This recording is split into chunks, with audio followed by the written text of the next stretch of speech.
How y'all doing? I'm Paul Ryan, your host of the Across the Cowboys podcast. If you're new to the show, thank you for joining us. And to our regular listeners, welcome back. With me, as always, is my co-host, the greatest co-host in the world, Mike the Pig Crumb. Mike, how are you? Doing good, man. Vacation, all I ever wanted. I came on with you guys. I was like, I'm not going to ditch out. I'm going to have all next week off. Might as well come on and see the Cardinals fan and try to lift his spirits. So at least you got that shower cry in before the vacation day, right, Mike? Oh, my God. Oh, yeah. All 5 questions. I have my Trevon Diggs jersey because I don't want to wear Disney to the 2 days we're going to be at Universal. And so I'm like, I'm going to wear Parsons and Diggs. And then that day, the Trevon Diggs news dropped and I was crushed. But, what are you going to do? Injuries are going to happen, so you just got to try to power through it. Yeah, man, I didn't get on Twitter too much yesterday. The first thing I saw when I did get on, when I got the chance to, was Trevon Diggs torn ACL, and I was like, oh, my God, are you kidding me? Is this real? It's brutal, man. But, I mean, if you look at it, like, the Cardinals wish they had DaRon Bland. So, like, sorry, Donnie. Hey, you know what? I don't think you're wrong. And to be honest, the Diggs news was even kind of like left the Cardinals media in awe too. But I mean, Dallas's defense is so talented. Not that it doesn't matter, but like there's 10 other chess pieces on that team that will definitely help make up for that loss. Agreed, man. Agreed. Well, Mike, I mentioned where I found them. Coming from a different fan base, that means a lot because we, as Cowboy fans, we're in denial. So we're like, I'm from Fresno, so I love DaRon Bland. But even I know, DaRon Bland is just not Trevon Diggs. He's not. So hearing from another fan base, like, y'all got a million pieces out there. You could work around this. Yeah, that's good news. Yeah, thank you for that silver lining, Donnie. We appreciate that, man. That's actually what I'm here for. I'm here for good and positive Cowboys PR. So. Yes, sir. Yes, sir. Well, Mike, I told you I found the news on Twitter. Where can the people find you there? At City Piglet, guys. Nice and easy. Guys, I'm Paul Ryan. You can find me on Twitter at Paul_Ryan15. Well, here we are with episode 3 of Mike and I's series, Offsides, a series where Mike and I bring on fans, reporters, journalists, and/or content creators of the opposing team that the Cowboys are playing to discuss the matchup, what it's like being a fan, working for the team, and everything in between.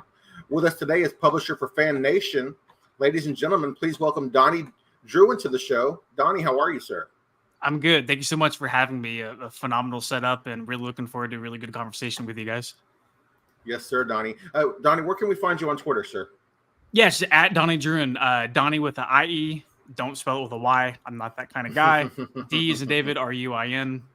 Not hard to find. Yes, sir. Well, Donnie, let's go ahead and get after it, man.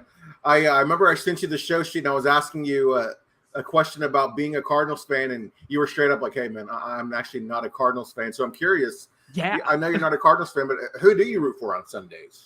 So, man, this is not the show to say this out loud. I was born and raised in Pittsburgh, so I grew up a diehard Steelers fan.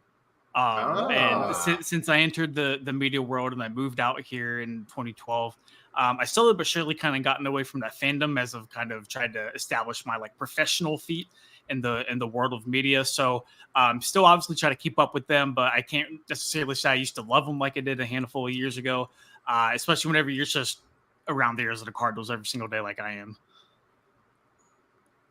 Well, who's your favorite Cardinals player? Oh, man, in terms of talent, man,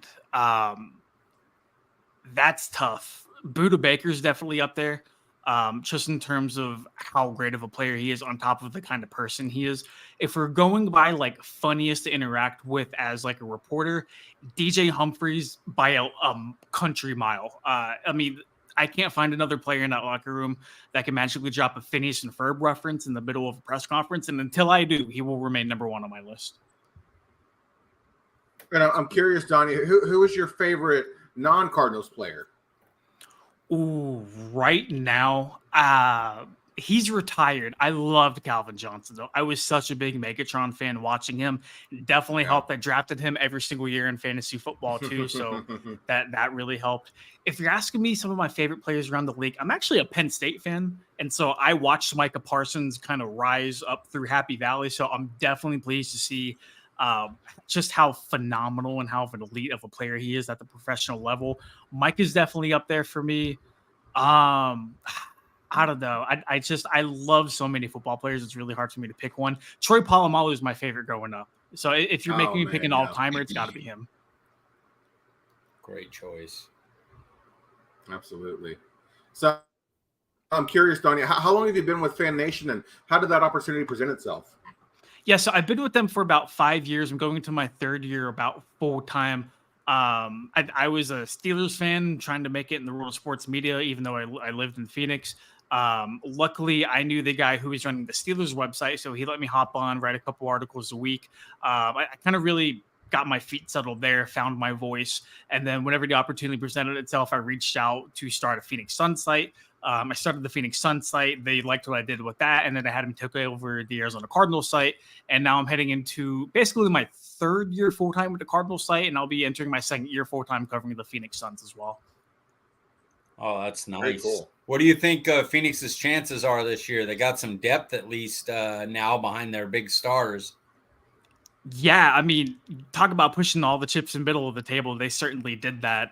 You definitely like your chances a little bit better than how they ended. You're hoping a full offseason of Kevin Durant and Devin Booker can kind of come into culmination. And then they have 82 games plus the in-season tournament to figure things out with the lineup. So, I mean, I've always said that stars drive success in the NBA, and they have a three-headed monster. Hopefully nobody can stop, but ultimately we'll see.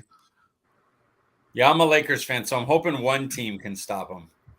You see, I grew up a Lakers fan. I was such a big Kobe guy, so I'm right there with you. Legend. All right, so let's get into some Cardinals. Jonathan Gannon, tell me how you feel about that. Right hire, wrong hire? What do you think? Yeah, that was such an interesting move. And whenever we were talking to Monty Austinfort, the Cardinals general manager, after he was hired, it appeared as if they were never going to go through the process without at least talking to Gannon. Now, obviously, Gannon and the Philadelphia Eagles, who I know you guys are super big fans of, went all the way to the Super Bowl before they ended up losing to the Kansas City Chiefs. So they weren't able to exactly interview him until they got done with that. They were last out of the 5 teams to hire a head coach, delayed the entire process for them, basically. But, I mean, when you interact with them, and when you see the difference in energy between Cliff Kingsbury, his last couple of years here, and the energy now, night and day different. And I know energy doesn't exactly win football games, guys, but you definitely see the rebuild aspect of it. They want guys who will get the culture moving forward, and that's exactly what the Cardinals are doing. So I'm hesitant to say it was the right hire, but I could definitely tell you it seems like this team is heading in a better direction than it was 7-8 months ago whenever Kingsbury was fired after they finished 4-13. Yeah. You mentioned rebuild, Donnie. What were your thoughts on the Isaiah Simmons and Josh Jones trades and the compensation for those trades? Yeah, shocking might be the wrong word to use for the Isaiah Simmons trade, which, I mean, he's just playing at a Pro Bowl caliber level for the Giants, right? I mean, how could the Cardinals trade him? A 7th-round pick was a little shocking considering where they took him in the top 10 just a few years ago. But I think that was such a statement from the Cardinals front office where it's like, hey, if you don't want to be here, you're not going to be part of the future. You can go. There's a door. Don't let it hit you on the way out. Josh Jones was a little bit different. Jones started at both guard and tackle. A lot of people here thought that he was going to be kind of that utility backup guy for the Cardinals again this year. A little part of me thinks that he wanted to go and start somewhere, which ended up being Houston. I think that was a really good fit for him. I think they got him for a 5th-round pick, which isn't so bad, but it's kind of what you expected for Isaiah Simmons. Honestly, I think the Isaiah Simmons deal was that, hey, we just want this guy off the roster. We were going to cut him before the final 53 was made anyway. Just take him. Was Simmons as a person who works there, was Simmons like a pain in the butt to deal with? Was it just he didn't want to be in Arizona anymore? What was that about? Yeah, so I mean, you guys know from like a national perspective, he was seen as this unicorn coming out of Clemson, right? I mean, ran under a 4.4. The size was incredible, which is the overall versatility was great. moved him to inside linebacker, didn't really do great there. Tried to move him to nickel corner, didn't really do great there. Played him at a couple of different other spots. They really never found a home for him, right? Like he never got to have his feet settled.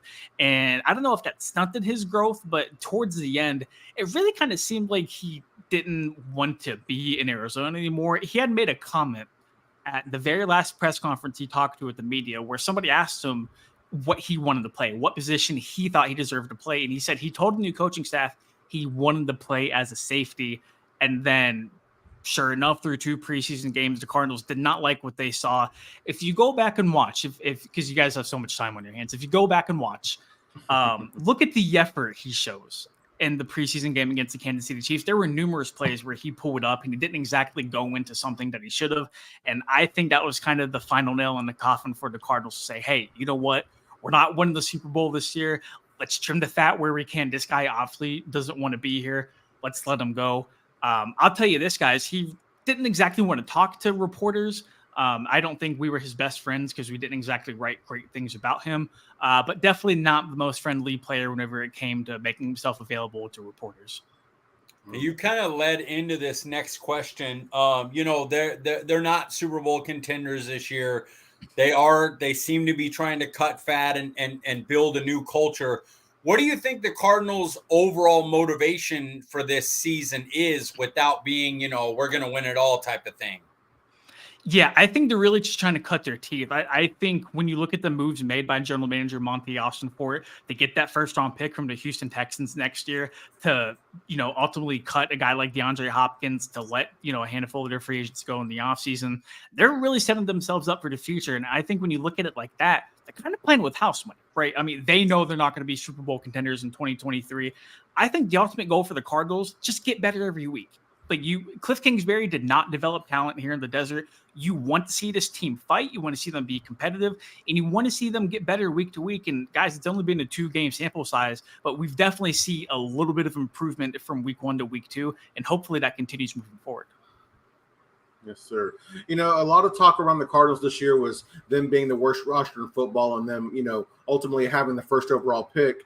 If Arizona were to land the first overall pick, what do you see them doing with it? Oh,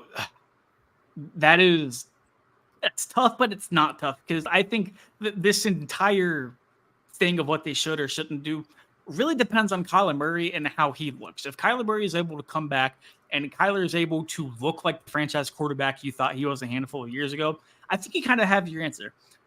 But more than likely, that probably won't be the case. He's operating under a new offensive coordinator, fresh off of an ACL tear. And guys normally take a little bit of time to really get adjusted to that. Doesn't have DeAndre Hopkins to throw to anymore. There's a lot working against Kyler Murray in 2023. Where I understand why people thought he wasn't going to play, but I definitely do think he's going to play. I think if you're sitting at one, you have to take Caleb. If you're really rebuilding, like Monty Austinfort said he is, and every move suggests that up to this point, you can't pass up on a guy like Caleb Williams on the contract that he has and then not build around him. If I made you put you're putting your money on the line, you're putting the bets down, is Kyler Murray end up being in the future plans for the Arizona Cardinals? I'd say no. It's tough. It's like right now, it's like a 51-49 for me just because I haven't seen him play. And it really seems like Jonathan Gannon's really trying to get behind him and just say, hey, this is our guy. We really believe in him. He was brought up as a positive thing, and Gannon's press conference brought up as a positive thing, and Monty Austinfort's press conference. Verbally, they're behind him, but ultimately we'll see when push comes to shove and the Cardinals are on the clock if they are at number 1, if he really is the guy. And I mean, obviously, lip service can only take you so far in the National Football League.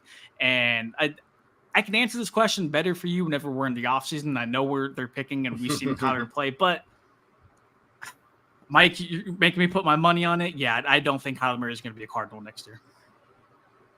Man. Yeah, you mentioned the major injury and the contract and everything, and playing for a new offensive coordinator, new head coach.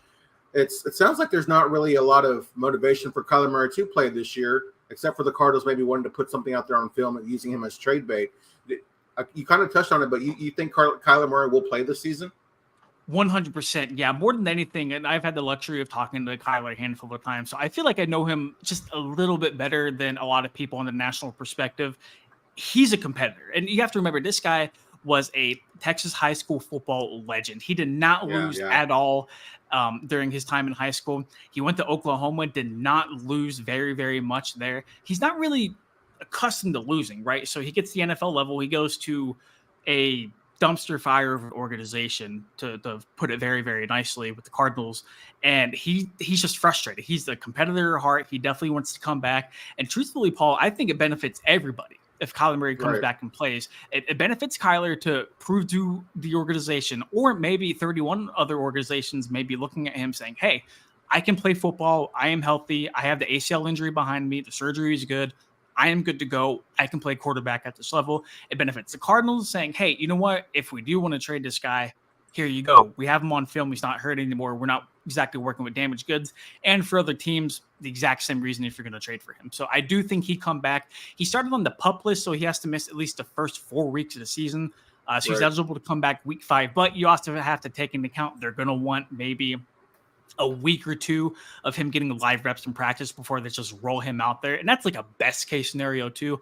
So I think week 8, week 9 is kind of that timeline where we all in the desert are kind of eyeing for him to come back. Okay. Well, Kyler Murray's out. JJ Watt's retired. Budda Baker's now out. As a Cowboys fan, we're looking at this team. Who's the best player that's going to be actually playing this weekend?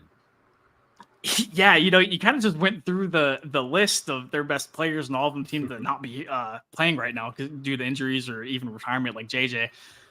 I'm going to bring up a familiar face. I'm going to go Kaiser White. Kaiser White was his first year here in Arizona, already elected the team captain, knows Nick Rallis and Jonathan Gannon's defense inside and out. He's got the green dot in the helmet, so he's able to relay and communicate the play calls. All of our interactions with him has been phenomenal. He's a legitimate leader for this Cardinals football team, and he seems to be somewhere around the football every single play. I really can't find anybody else on either side of the ball, at least right now, that's as established as Kaiser White and as productive as Kaiser White too. So maybe not like the household name everybody's looking for, maybe not like a Marquise Brown or like a James Conner. Those two are very talented, and Zach Ertz, don't get me wrong. But if we're looking at just production of what they bring to the table right now through 2-game sample size, Kaiser White's got to be my guy. Eagles are missing him right now. Oh, for sure. Yeah. They're missing Jonathan Gannon too, but Eagles won't tell you about that. They'll say that it's his fault they lost the Super Bowl. So. Yep. Or the field. They'll blame the field. We heard that. Yeah. It's crazy. The Chiefs played on the same field. I wonder how they did. Chiefs played on the same field. We're the second best pass rush team in the league last year, and the second best pass blocking offense in the league, to Philadelphia being number 1, but it only affected one team. Sorry, we're going to get off on that rant. Frustrating. Yeah, we talked a little bit earlier about the Diggs injury, Donnie. How can the Cardinals take advantage of that? I know we already touched on it a little bit. I think, and I highlighted this as like a key to the game for myself to watch on Sunday. I don't think the primary matchups are going to really dictate who wins and who loses this game. It's not going to be Marquise Brown and Stephon Gilmore. I think it's going to be the secondary guys. I really think it's going to be up the guys like maybe rookie Michael Wilson and Rondale Moore on the Cardinals receiving corps to really test that Dallas depth to see how they can go. But, I mean, in order to pass the ball, guys, you got to get it out on time. And Dallas' defense leads the league in sacks. They're arguably the best unit in the NFL.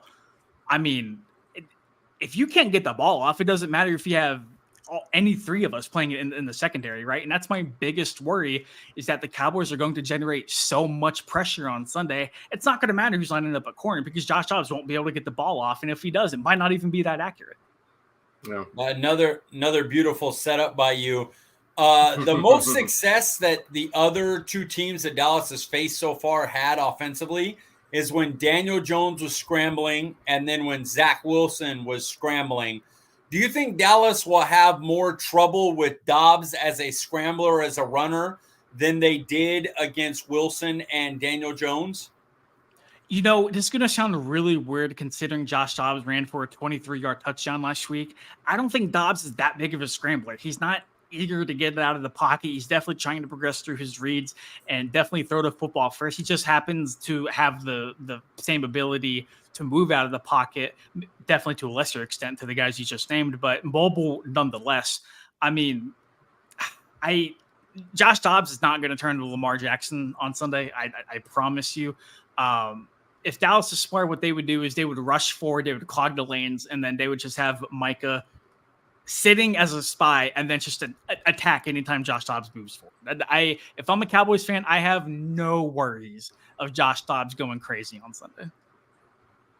That is good to hear because they run a little bit of read option. Is he an effective runner in their read option plays, or is it more of a setup to open up for James Conner? Definitely set up. I think I can count one, maybe two times where Dobbs actually kept the ball. And that's just him being smart and him playing it safe and him trying to still get used to the offense. You have to remember, he's only had now 2 full games in the system. He was traded at the end of the preseason. So I obviously you do want to do your due diligence and make sure Dobbs actually does hand the ball off to James Conner. But I mean, if Dallas is half as good as they've shown in the first 2 games at stopping the run, man, they're going to stall James Conner really quick. They're going to get up 14-0 and they're going to turn it into, hey, Josh Dobbs, go out and win this game. And I mean, to kind of paint a picture for you guys, Sunday will be the first time in Josh Dobbs' career, who was drafted in 2017, that he's made 3 consecutive starts in the NFL. Wow. That's crazy. I swear between the ice cream man and my dogs, I have had some right in the middle of your answers, just woof, woof, woof, ice cream man. I apologize for that. I was going to say, in studying Dobbs, I do believe he is a better full field reader as a passer than Daniel Jones or Zach Wilson are currently in their careers. They don't progress as well as he does. So, yeah, I think that's something that a lot of Cowboys fans don't expect, because they don't know the name. So, yeah, he's a good pocket passer as far as taking the time to make his looks in the pocket. Yeah, and the big reason why Arizona went and got him was that Drew Petzing, the coordinator now, was his quarterback's coach in Cleveland. Israel Wolfwork was also in the Cleveland staff too, so they were familiar with Josh Dobbs. Josh Dobbs was familiar with them, and then they tried to sign Dobbs in the offseason. He ended up going to Cleveland for a little bit more money. They ended up getting him for, I believe, a 5th-round pick. Just that you're banking on the athleticism and then the familiarity with the playbook, and we saw a really good jump from week 1 to week 2. Whether we see another good jump from week 2 to week 3, it kind of remains to be seen. I'm not betting my money on it, but you can definitely tell he's getting a little bit more settled. Yeah, we talked a little bit about Josh Dobbs as a passer. You look at a Rondale Moore, Marquise Hollywood Brown, and James Conner, they've got some good playmakers on offense. Do the Cardinals have enough weapons on offense to win a potential shootout versus Dallas, do you think? Short answer, no. A little bit longer answer, definitely no. I think that's the Cardinals' worst fear is this game turning into a track meet, and that is no slice to the shin to guys like Hollywood, guys like even Zach Ertz, who's been a very good security blanket for Josh Dobbs the first 2 weeks of the season. I just think that what's going to happen is Dallas is going to turn Arizona into a one-dimensional team. They're going to stack the box, make James Conner earn every single yard possible, and then if Josh Dobbs can will his team to a win with Marquise Brown, Rondale Moore, and a rookie Michael Wilson, so be it, right? I do not think they can compete in a track meet, and I think if they do try to turn it into a track meet, if they abandon the run very early, it will get ugly very quickly. Yeah, so there's one. I'm a Dak guy. I'll say that ahead of time. But the one thing that bothers him in games is if you can mess with this pre-snap, put a bunch of people on the line, change your coverages right after the snap. Change who you believe is blitzing. That was a thing that Cardinals have given them trouble with before in the old regime. Do they still do that under Gannon through the first 2 games? Has that been a thing for them? So what I'll tell you is that they've been very aggressive defensively, which has kind of been refreshing to see. Going from Vance Joseph to a guy like Nick Rallis, they have not been afraid to dial up the blitz. The Cowboys have 10 sacks. They lead the NFL. The Cardinals are right behind them with 9. Right. So they're not exactly saucers whenever it comes to getting to the quarterback. A big part of that is definitely the blitzes that Nick Rallis does dial up. I haven't seen a whole lot of disguise in terms of what they're doing. I still think they're trying to find their identity. Getting those live reps from game to game and really kind of forming what works, what doesn't work, getting key personnel in there. I mean, they're really trying to mold themselves in the first few weeks of this defense. So I definitely think there's a little games being played just in terms of trying to disguise what they do. Every NFL team does. But I mean, they're nowhere close to like a Wink Martindale defense in terms of the exotic looks and everything else that you're going to see. Really quick to touch on your point. I promise I'm not playing to the crowd here. I think if Dak Prescott was wearing any other helmet besides one with the star, people would love him. Oh yeah, no question. No doubt. That's a TV media thing is go out. They did it with Romo.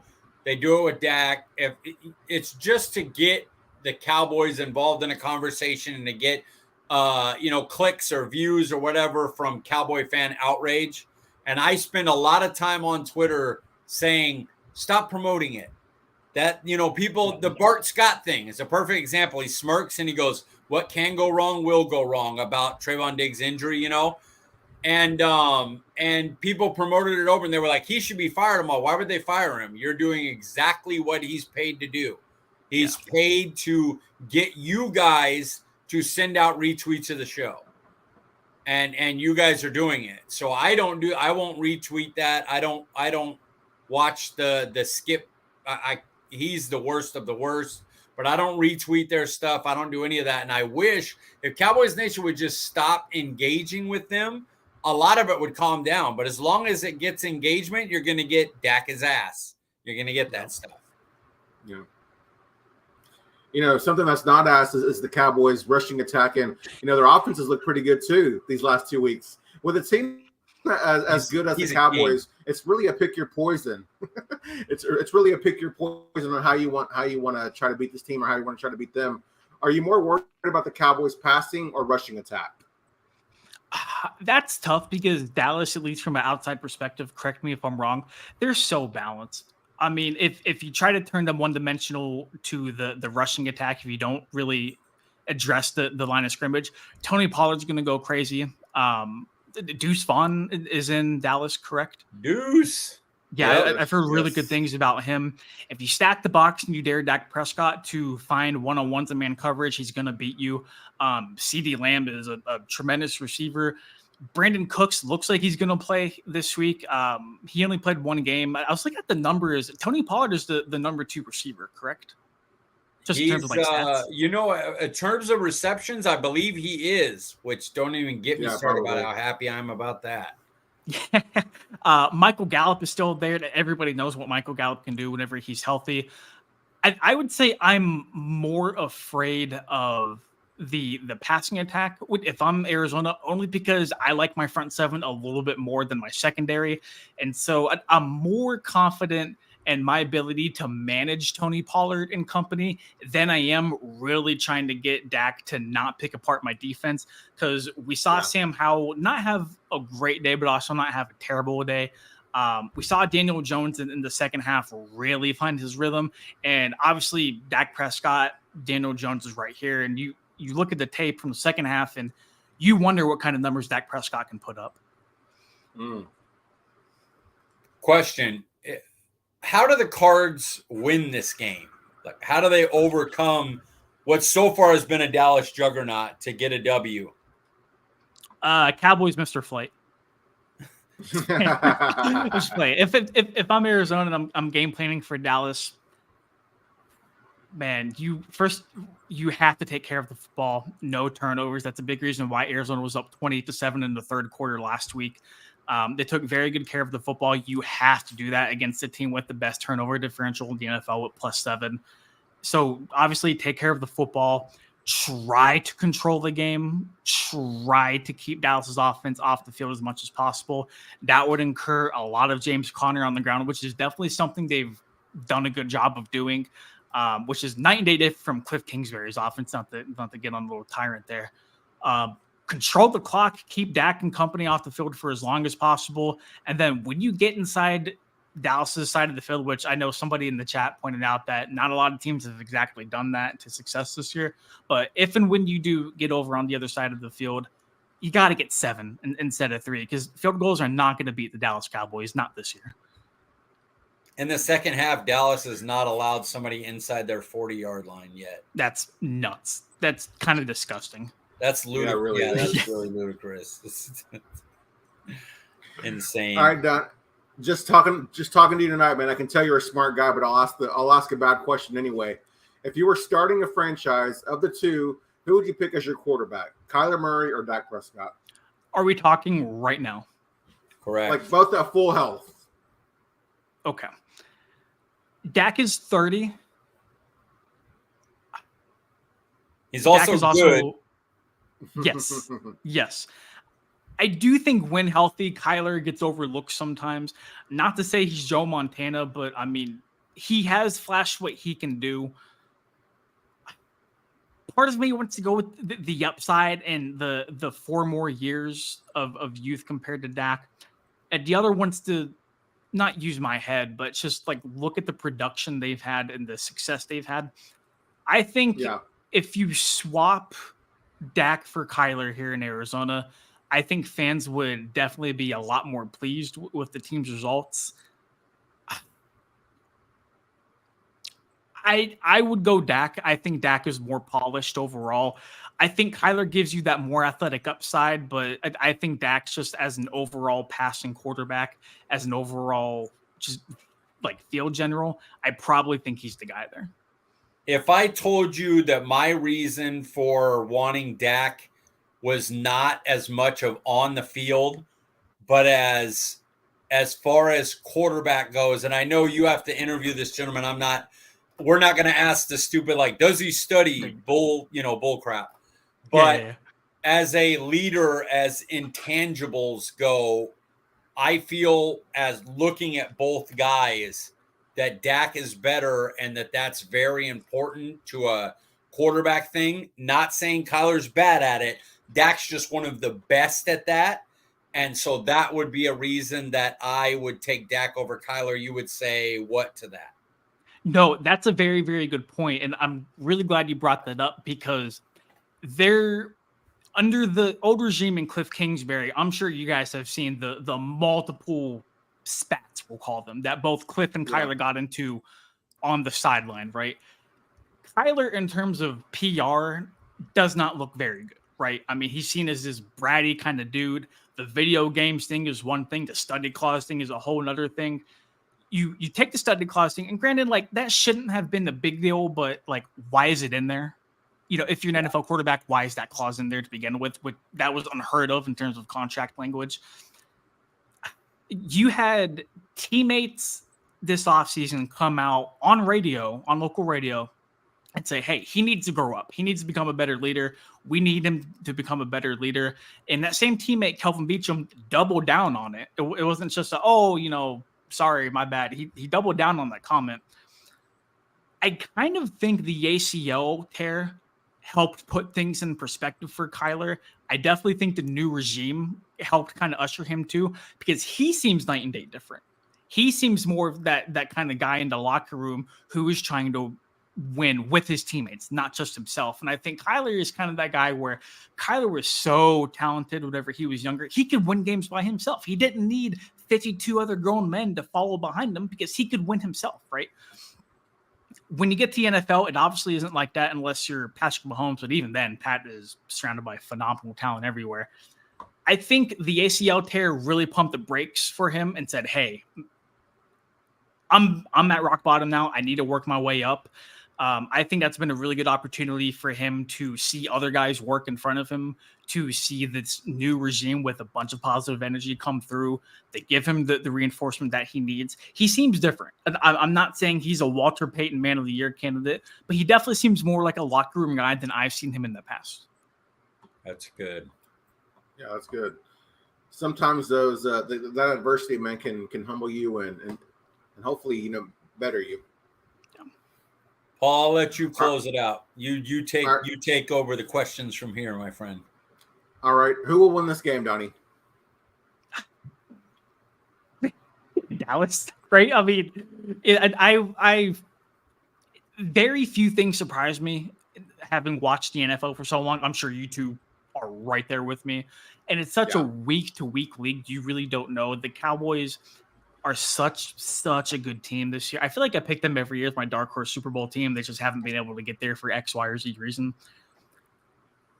I would be shocked if the Cardinals won this game. And that's no slight to them. I just think Dallas is night and day ahead of where the Cardinals are as a team, as a roster, as an organization. I just cannot fathom Dallas fumbling this. I mean, they're the second largest, favorites by Vegas heading into week 3. Micah Parsons might win this game by himself. I don't know. I don't know if you guys saw before we hopped on, but Nathaniel Hackett said that they underestimated Micah Parsons last week, which is mind-blowing. Absolutely mind-blowing. So I definitely hope Jonathan Gannon and company do not underestimate Micah Parsons like previous opponents did, because it might be another 40-0 game like we saw in week 1. Yeah, I saw Aaron Rodgers say, like, basically the game plan when you play Dallas every week starts with 11. Like, I don't know what you got to do, but everything begins with 11. And I don't think the Jets were prepared to see Micah Parsons move over the center regularly, and you know what I mean? They just saw whatever side he's on slide that way. And he ended up being everywhere, and he really gave them fits. Yeah, no, he went absolute bonkers. And to be very, very fair, everybody we've talked to at the facility today, from Jonathan Gannon to Drew Petzing, the offensive coordinator, to Josh Dobbs, have all been very, very well aware of who number 11 is. So maybe that's a step in the right direction for them. But it'll be just amazing to see what the Cowboys can do with him on Sunday. Yes, sir. It's not like Urban Meyer, who doesn't know who Aaron Donald is, right? These guys know who Micah Parsons is on the Cardinals facility. You would hope so. Yeah, you would definitely hope they know who number 11 is. And guys, if they don't, they're going to know by the end of Sunday. Yeah. Yes, sir. Mike, who wins this game, Mike?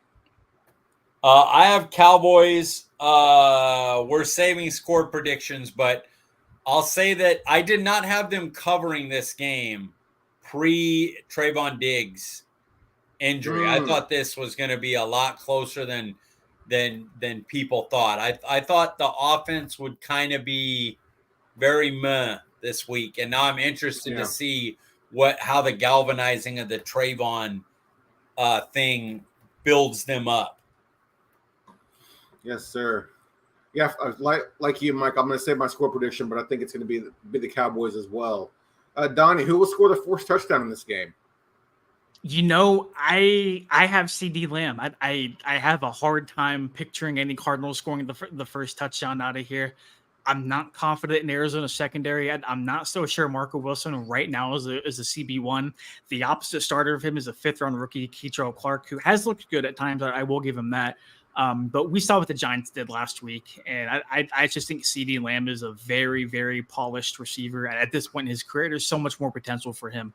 I think CD Lamb is going to put the Cowboys on the board first. Mike, how about you?